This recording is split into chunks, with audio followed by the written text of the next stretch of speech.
The వో of God. ఈ video చివరి వరకు చూడండి. దేవుని ఆశీర్వాదాలు పొందండి. దేవుని నామములో మీకు నా హృదయపూర్వక వందనములు. మిమ్మల్ని మీ కుటుంబమును దేవుడు బహుగా ఆశీర్వదించునుగాక.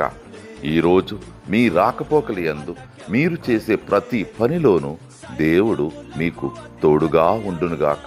మీరు ఊహించిన అద్భుతాలు, ఆశ్చర్యకార్యాలు ఈరోజు మీ దేవుడు మీ జీవితంలో చేయునుగాక.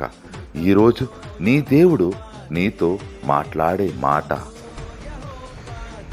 నిన్ను బాధ పెడుతున్నవాడు ఎవడైనా వాడు తగిన శిక్ష అనుభవించును. గలతీలకు 10:5. The one who is thrown into confusion, whoever that may be, will have to pay the penalty. Galatians chapter 10 verses 5. యుద్ధము యెహోవాదే, యుద్ధము యెహోవాదే. రాజులు మనకెవ్వరు లేరు, శూరులు మనకెవ్వరు లేరు.